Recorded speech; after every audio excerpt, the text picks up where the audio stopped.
మన ప్రభువైన యేసుక్రీస్తు పరిశుద్ధ నామములో ఈ పాడ్కాస్ట్ ద్వారా వాక్యం ఉంటున్న ప్రతి వారికి నా హృదయపూర్వకమైనటువంటి వందనాలు. దేవుడు మిమ్మను దీవించునుగాక. ప్రసంగి గ్రంథం 7వ అధ్యాయము 4వ వచనం. జ్ఞానుల మనస్సు ప్రలాపించు వారి ఇంటి మీద నుండును, అయితే బుద్ధిహీనుల తలంపు సంతోషించు వారి మధ్య నుండును. చదివినటువంటి వాక్య భాగంలో జ్ఞానుల యొక్క మనస్సు, బుద్ధిహీనుల యొక్క మనస్సు మరియు శోక సంద్రములో మునిగినటువంటి గృహము మరియు ఆనందమయమైనటువంటి గృహము అనేటువంటి రెండు ప్రాముఖ్యమైనటువంటి విషయాల గురించి మనం ఇక్కడ చూస్తున్నాం. ప్రభు యొక్క వాక్యం ఎంతో తేటైనది, ఎంతో లోతైనది, ఎంతో విశిష్టమైనది, విలువైనది. ఆయన యొక్క శక్తివంతమైనటువంటి వాక్కు నేడు మనకు సెలవిస్తున్నది ఏదనగా, జ్ఞానుల మనస్సు ప్రలాపించు వారి ఇంటి మీద ఉంటుంది. మనము జ్ఞానులుగా మార్చబడ్డాము అని అన్నప్పుడు ప్రలాపించేవారు అనగా ఎవరైతే అక్కర్లో ఉన్నారో, ఎవరైతే అవసరతలో ఉన్నారో, ఎవరైతే దుఃఖిస్తూ ఉన్నారో, ఎవరైతే సహాయార్థం ఎదురు చూస్తున్నారో, ఎవరైతే దిక్కు తోచని స్థితిలో ఉన్నారో, ఎవరైతే ఆందోళనలో ఉన్నారో వారిని దృష్టి ఉంచుచు వారిని గూర్చి ప్రార్థించి వారికి సహాయం చేసేటువంటి స్థాయిలో ఉంటారు అని వాక్యము తేటగా సెలవిస్తుంది. అయితే బుద్ధిహీనులు ఏ విధంగా ఉంటారు అని చూస్తే, వారు మొదలే బుద్ధిహీనులు కాబట్టి బుద్ధిహీనమైనటువంటి ఆలోచనలు మాత్రమే కలిగి ఉంటారు. వారు ఎల్లప్పుడూ ఆనందాన్ని పుట్టించేటువంటి గుంపుతోనే, సమూహముతోనే ఉంటారు. ఆనందాన్ని కలిగించే వాటి కొరకే ఎదురు చూస్తూ ఉంటారు. క్షణికమైనటువంటి ఆనందం కొరకు, తుచ్చమైనటువంటి అభిలాషల కొరకు, క్షణికావేశమైనటువంటి ఉల్లాసాల కొరకు వారు ప్రయాసపడుతూ ఉంటారు. వాటిని పొందుకుంటారు.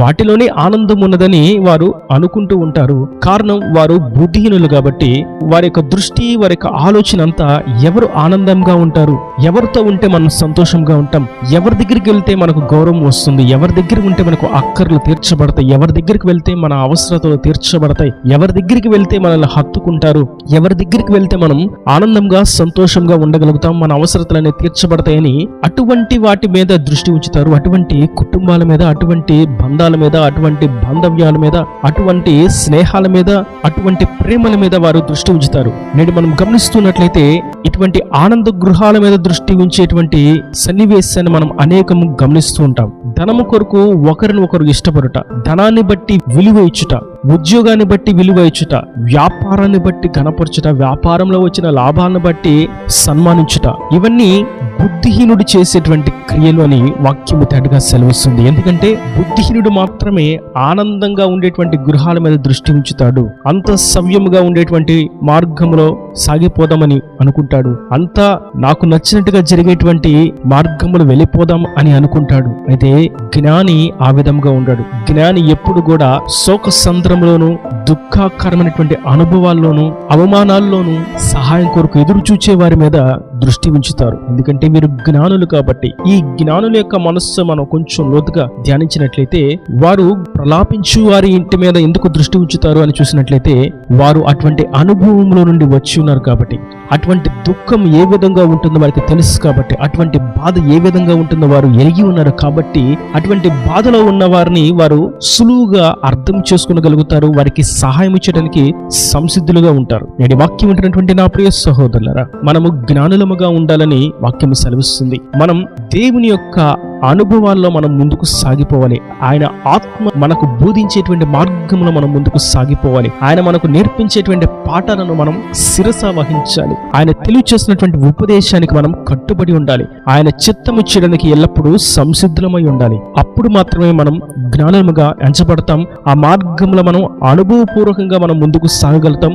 అటువంటి స్థితిలో ఉన్న వారిని మనం గుర్తించగలుగుతాం. అటువంటి వారికి మనం సహాయం చేయగలుగుతాం. ఒకవేళ అనుభవం లేకపోతే బుద్ధిహీనులుగా సంతోషకరమైనటువంటి మార్గంలోనే ముందుకు సాగిపోతాం. దేవుని అంగీకరించిన వారు నశించిపోయేటువంటి ఆత్మల కొరకు ప్రలాపిస్తారు, నశించిపోయే వారి కొరకు ప్రార్థిస్తారు, నరకానికి పాత్రులుగా పాపానికి కట్టబడిన వారి కొరకు ప్రార్థిస్తారు. అది బుద్ధిహీనులైతే ఎక్కడ ధనం చేకూర్చబడుతుంది, ఎక్కడ మనకు మంది చేకూర్చబడతారు, ఎక్కడ మనకు ఘనత కలుగుతుంది, ఎక్కడ మన సంపద ఎక్కువ అవుతుంది, ఎక్కడ మనకు కానుకలు ఎక్కువగా లభిస్తాయి, ఎటువంటి ప్రాంతంలో అని ఆనందాన్ని పుట్టించేటువంటి మార్గాలను ఎన్నుకుంటారు బుద్ధిహీనులు. అయితే జ్ఞానులు ప్రపంచ నలుమూలలో ఉన్నటువంటి నశించిపోతున్న వారి కొరకు ప్రలాపిస్తారు. అటువంటి దుఃఖ సంద్రంలో ఉన్న వారి కొరకు ఎలుగెత్తుతారు. అటువంటి బాధాకరమైనటువంటి సన్నివేశంలో ఉన్న వారి బ్రతుకులు మార్చబడుటకు చేతులెత్తుతారు. వారి కొరకు పాదాలను సువార్త కొరకు పయనించినట్లు చేస్తారు. సమాధాన సువార్తకు వారు కట్టుబడి ఉంటారు. కారణం వారు జ్ఞానులు.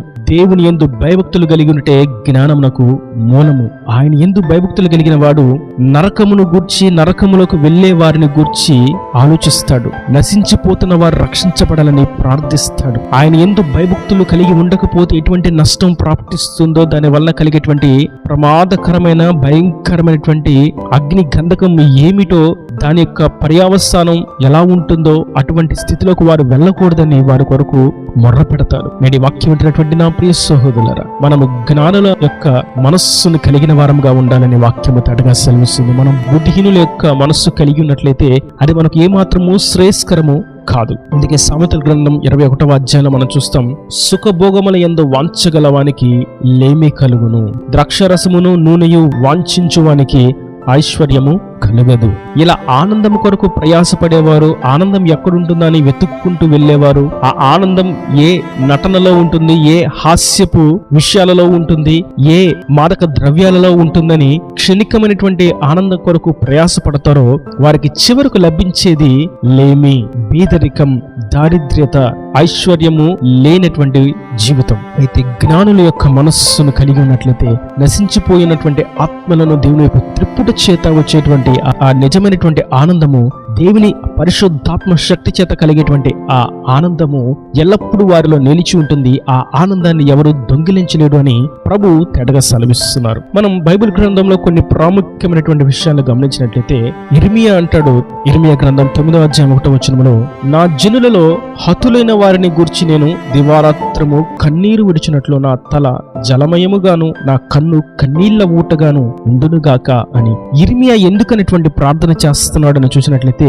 తాను జ్ఞానిగా ఉన్నాడు కాబట్టి ప్రలాపించబోయేటువంటి నరకములోకి వెళ్ళేటువంటి దేవుని చేత విడవబడినటువంటి జనుల యొక్క రక్షణ కొరకు దేవుని యొక్క మార్గంలోకి తిరిగి ప్రవేశించినట్లుగా, ఆయనతో సమాధానపరచబడినట్లుగా నేను జీవించాలి అని కోరుకుంటున్నాడు. అదే విధంగా తాను జీవించాడు. ఒకవేళ జనుల యొక్క క్షేమాన్ని కోరుకొనక నాశనమును కోరుకుంటే అటువంటి వారి యొక్క జీవితం ఏ విధంగా ఉంటుందో మనం మార్కు సువార్త 6వ అధ్యాయం 21వ వచనంలో చూస్తాం. అక్కడ హేరోదియా తన కుమార్తె యొక్క జన్మదిన వేడుకలో నాట్యము చేయుట చేత హేరోదు మెప్పించబడిన వాడుగా ఏదైనా బహుమానం ఇవ్వాలని కోరుకున్నాడు. నీకు ఏ బహుమానం కావాలి అని కోరుకుంటే ఆ చిన్నది బాప్తిస్మిచ్చు యోహాను యొక్క తలను నాకు ఇవ్వు అని తన తల్లి అయినటువంటి హేరోదియా ప్రేరేపణ చేత అడిగింది. ఇక్కడ మనం చూస్తాం, ఈ బుద్ధిహీనులు నాట్యముతోనూ ద్రాక్షరసముతోనూ ఆనందాలతోనూ హాస్యాలతోనూ నింపబడిపోయి ఉన్నారు. ఆ క్షణికమైనటువంటి ఆనందంలో వారికి ఆనందాన్ని పుట్టించేటువంటి విధమైనటువంటి కోరికను కోరుకున్నారు. అది ఎదుటి వారి యొక్క పతనము. బాప్తిస్మిచ్చు యోహాను యొక్క తలను నరికి పల్లెములో పెట్టి తీసుకుని వచ్చినప్పుడు అక్కడ మనం గుర్తించవలసినటువంటి పాఠ్యం ఏదనగా, బుద్ధిహీనులు బుద్ధిహీనమైనటువంటి ఆలోచనలు మాత్రమే చేస్తారు. సంతోషం కొరకే వారు ప్రయాసపడతారు. ఆనందం ఎక్కడ ఉంటుందో అక్కడే వారి దృష్టి ఉంటుంది, వారి మనస్సు ఉంటుంది. కానీ జ్ఞాని యొక్క మనస్సు, హేరోదు తప్పు చేస్తున్నాడు, సరిచేయబడాలని జ్ఞాని యొక్క మనసు కలిగిన వాడుగా బాప్తిస్మిచ్చు యోహాను అతనిని గద్దించాడు, సరిచేయాలని ప్రయత్నం చేశాడు, అతన్ని దేవుని వైపుకు త్రిప్పాలని ప్రయాసపడ్డాడు. కానీ ఆ బుద్ధిహీనులు ఆనందాన్ని వెతుక్కుంటారు కాబట్టి దేవుని యొక్క ఆజ్ఞ, గద్దింపు, ఖండింపు మాట వారికి నప్పదు గనక వారు ఆ వ్యక్తి యొక్క పతనమును కోరుకున్నారు, అతనిని హతము చేశారు. నేడి వాక్యం ఉంటున్నటువంటి నా ప్రియ సహోదరులరా, బుద్ధిహీనుల యొక్క మనస్సు ఎప్పుడు క్షణికమైనటువంటి సంతోషాల కొరకు, తుచ్చమైనటువంటి తాత్కాలికమైనటువంటి ఆనందాల కొరకు ఎదురు చూస్తూ ఉంటారు, ప్రయాసపడతారు, దాని మీద ధ్యాస ఉంచుతారు, అక్కడే మనస్సును ఉంచుతారు, అక్కడే వారి హృదయమును, వారి ధ్యాసను లగ్నము చేస్తారు, దాని కొరకే వారు ముందడుగు వేస్తారు.